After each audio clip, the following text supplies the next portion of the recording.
Hi ladies and gentlemen, this is Devon of Umipig-Pecho and here we in Management 101. And let me introduce you my partner, Joyce. Joyce, please come in. Hello there. Hi Joyce. Hello, viewers.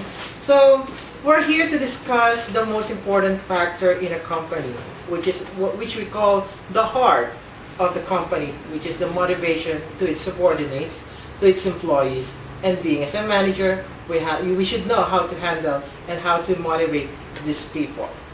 First, let us define what is motivation really is. So, motivation is often defined as getting someone's moving. So, motivation theory breaks down these forces into internal or external motivations.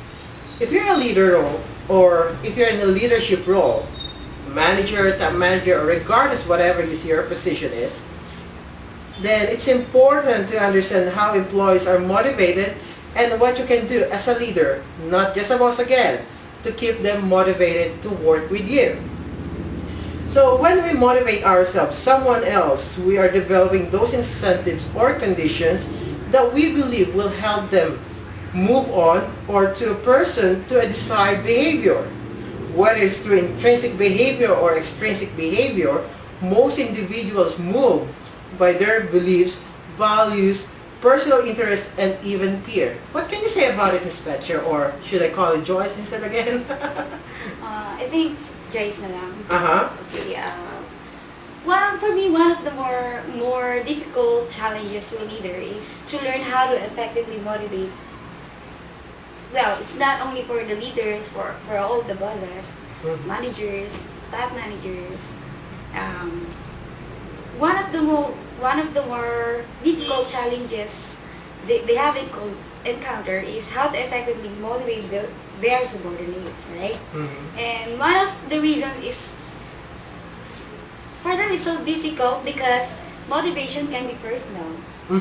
That's true. I agree with that. And typically, inexperienced leaders, managers, believe that some factors that motivate themselves will motivate others too. That's true. Another misconception is, held by experienced managers or leaders, is that the some factors that motivate one employee will work on another.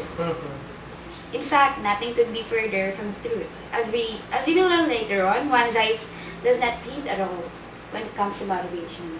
That's true. So right now, what can you say about being as a manager? So let us put ourselves to someone's shoes. Being as a manager, how are you going to motivate your people? That is a question that we will leave to you as well. Okay, guys, who's watching this review? And we have conducted some series of interviews which provides a structure and tips for creating an employee motivation survey, questionnaire, and also the principles of employee motivation and empowerment in organizations. So the next clip or the video that you will see is an actual video during the interview that we have conducted with one of the companies here in Metro Manila, and that is a Chipak Refrigeration. Watch this. Hello, good day everyone. I am here now in behalf of UPB Review, and right now I'm here with Mr. Kenyon Chi, part owner of Chipak Refrigeration. So I'm going to conduct a few questions regarding on their company. So, Sir Kenyon, what is the primary aim of your company? Basically, the primary goal of the company here is to provide refrigeration and air conditioning components and supply to the Philippine market. So, in that case, are there any obstacles that stop employees performing to the best effect? Employees-wise, basically, I think the main issue would be technology-wise. Compared to other countries, I think the advent of new technology in production and manufacturing is one aspect that needs to be addressed. For the Philippines have problems with regards to its energy supply, considering that in production in other countries for such products would be almost robotic or rather automatic, but here it's basically the production is still most of the performance is mostly manual. Basically due to the high cost of electricity and the high cost of technology transfer into the country. So, tell me more about a goal you achieved, which at some point of your life, you feel seems so hopeless, and why did you keep on going? Basically, you are asking is like what problems or what would be a problem that I encountered? Is that the question? Yes, sir. Problem that I encounter probably in the performance of the job basically would be attitude changes. I think most companies who are, especially with this company which is already more than 8 decades old already, there are established attitudes which have to be addressed. So basically, in the process of instituting new changes in technology or accepting new ideas in production or in any aspect of the business, either it be in human resource, inventory control, invoicing, or accounting.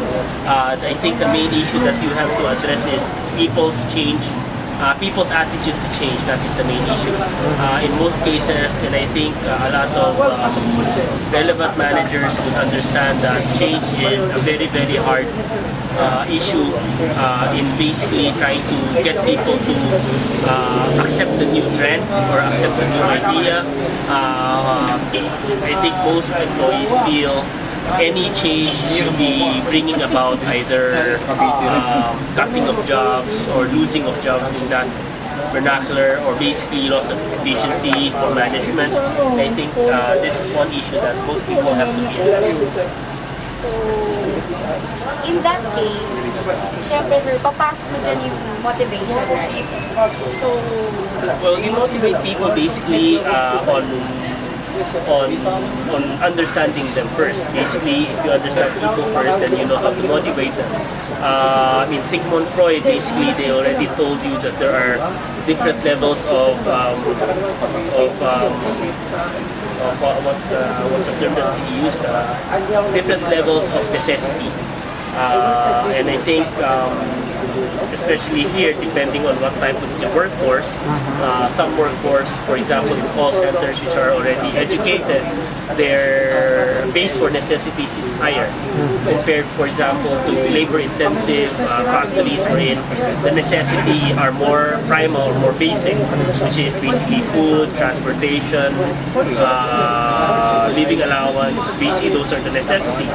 For those in the call centers, in the high-tech, we're in, or even for white-collar jobs, basically, is that the requirements are higher. Basically, it's like because they have a higher salary, they have a higher level of education, so it takes more to get them encouraged or get them motivated into doing changes or instituting your plans for the company. An example would be for factory level or entry level companies or manufacturing, most of the motivation factors, for example, I think for Star Margarine, Procter & Gamble, wherein their labor force are very basic, they tend to provide rice sacks, rice allowance, transportation allowance, food allowance. They have cooperatives wherein they serve food at discounted rates, so that these basic issues or necessities for these types of workers will be motivated to perform better at work. For some in higher level, for example, for Ayala Group of companies, I know for them their base for motivation will be goal setting. And their goal setting is basically reaching their goals or targets either in sales or in performance or efficiency, and they are rewarded in higher benefits or higher bonuses, either it be material or immaterial in that aspect. that aspect, maybe that will be the basic pattern of motivation in your company, right? Well, I think in every company, basically, it has to be understood that you have to recognize the people that you're trying to motivate. If you're trying to motivate, for example, for an NBA basketball team,